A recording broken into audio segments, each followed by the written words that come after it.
More than 40% of people who live in the U.S. in areas just like this have both ozone and particle pollution that trigger serious health problems. Students aren't the only ones adapting to the new employment opportunities in science. Schools like Quinnipiac are also accommodating to these new employment demands by recently adding an engineering school. Kelly Murphy says that by severing Orange Street, the city will be able to connect not only neighborhoods, but residents to jobs. Students can purchase a 10 milligram of Adderall, like this one, at their own campus library. Police responded to the home on Diamond Street around 7 a.m. today. So far, there has been no arrest made over the infant's death. As Quinnipiac makes the decision to arm public safety officers, they feel it is now time to revamp their emergency guide.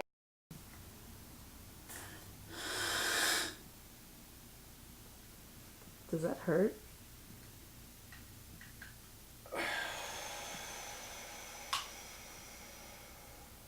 A little bit. That little bit of hurt can go a long way for Spencer Cassidy, who suffers from asthma that is onset from air pollution. A frequent traveler, Spencer has realized how great his risk was in areas with high levels of pollution. Particularly when I was traveling in China, I had a lot of trouble breathing, so what I had to do was self-medicate myself with my inhaler, which would help me breathe immediately. Air pollution is a problem that affects more than we know. According to a 2012 report on the global burden of disease, pollution from tiny particles called fine particulate matter is among the leading cause of death and disability. Estimates in the report found over 3.2 million deaths per year are caused by people breathing dangerous particles, and another 3.6 million deaths happen because of polluted air caused by burning fossil fuels like coal and natural gas. Tim White, a former councilman in Cheshire, has been working towards getting his town to commit to cleaner energy. I've had asthma since I was in high school, and I am firmly convinced that it is, at least in part, if not fully, related to emissions from power plants, from vehicles. Whatever we can do to try to reduce emissions, particularly of the particulate matter, I think that would be a good thing overall for society. Cities like New Haven have the lowest air quality and the highest levels of pollution. According to the State of the Air 2012 report, more than 40% of people who live in the U.S. in areas just like this have both ozone and particle pollution that trigger serious health problems. Long-term throat irritation, long-term coughs can lead to issues with like chronic bronchitis. Who knows, maybe someone with a susceptibility to asthma could even potentially develop asthma from pollutants. I mean, there are certainly links to cancer with long-term pollutants, lung cancer. Even though Tim believes regulations can help this problem, he says change will only occur when people decide to transition towards the clean energy market, like switching to electric cars. Regulations are a possibility, but I think the market itself will drive the change more so than any regulation. Nicola Finelli, Q30 News. It may be close to dusk, but that doesn't stop Araceli Romero from tending to the vegetables growing in this quarter-of-an-acre lot. Her family is one of 45 others who were referred by the health center in Fairhaven to grow and eat fresh foods for better health. A translator was on hand. Health-wise, they taught them a lot how to take care of themselves. The vegetables do actually help them, their health not only, but a lot of people have been off medication since they started the program. She says it's wonderful how they got educated on all the stuff they could eat and were actually taught how to make it so they could eat it and also enjoy it. New Haven Farms is a nonprofit organization that works with the Fairhaven Community Health Center. The goal is to treat or prevent diabetes for low-income families. Rebecca Klein is executive director of New Haven Farms.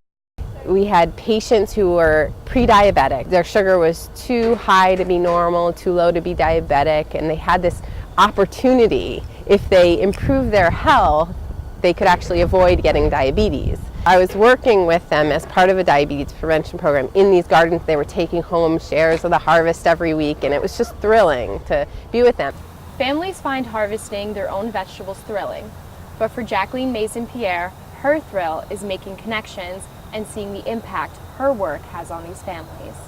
It's really great getting to know the members and actually seeing the impact of the work, because so much of my time is spent by myself working in the gardens, but actually seeing the families that have lost weight, that are off their diabetes medication, that they just report that the program really helps their lives. It's really rewarding for me. While the growing season may be winding down, New Haven Farms hopes to sow more seeds by expanding beyond 7 farms to help more families. Nicolette Finelli, Q30 News. The City of New Haven is working with preferred developer Live, Work, Learn, Play to redevelop the former Coliseum site for a mixed-use community project. The site's about 4.5 acres in downtown in R9 Square, and the proposal by Live, Work, Learn, Play, a development company out of Canada, is for 1.1 million square feet of development. It's a mixture of housing, retail, hotel, and office around a public square. The city hopes this new project will create connections throughout the community by utilizing the vacant site that was demolished in 2007. New Haven resident Mike Boyarski thinks this project is a huge opportunity to better his community. This is a huge opportunity for us to really make a difference, to really build up the city to what it really was. It's a great city. Now we can make the difference, have the whole city tie in. The main concern for New Haven residents is the congestion that the construction may cause. However, Economic Development Administrator Kelly Murphy says that by severing Orange Street, the city will be able to connect not only neighborhoods, but residents to jobs. This will really connect, as we were talking about, through Orange Street to the Hill and the train station back to downtown. So it's really about connections. And then what my role is to kind of grow the jobs, try to connect residents to jobs, and grow the tax base. The mixed-use project will introduce to the city about 4,700 jobs through the process and 2,800 permanent jobs. So this Live, Work, Play project really speaks to the employment piece. Not only is there going to be employment while developing the project over the next 7 to 10 years, there are going to be lots of employment on the actual grounds. In New Haven, Nicolette Finelli, Q30 News. Wanda Cabrera Cardona says her liberal arts degree with a concentration in sociology ended up helping her in the end. It didn't hurt that she took part in a pilot program where she got a science and business management degree, helping her land her management position here at the Labor Department. I was offered a promotional opportunity, but in order for me to qualify, I had needed to have a background in sociology or psychology. So this goes back to my liberal arts degree, where I had those credits in sociology. In my previous experience as a manager, I was able to receive the promotion. Mike Simpson wasn't so lucky. He has a 2-year engineering degree and lost his job after 2 years. I worked for Tower Glass for 2 years. I was a draftsman for the company, and I got laid off about 6 months ago because business was slow. It's slow for many college grads. The overall unemployment rate for recent college grads was 7.9% during the years 2010 and 2011, according to the Georgetown study. The careers that are hiring the most include elementary education with a 5% unemployment rate and nursing majors with 4.8%, while information systems and architecture held the highest rates of unemployment with 14.7% and 12.8%.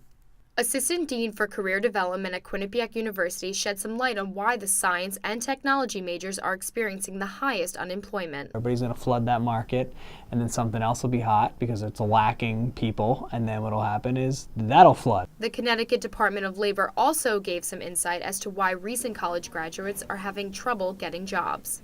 Young people's access to jobs is being delayed because older folks are deciding not to retire. They're deferring their retirement, and many of these folks, especially women with college degrees themselves, are finding opportunities to continue working.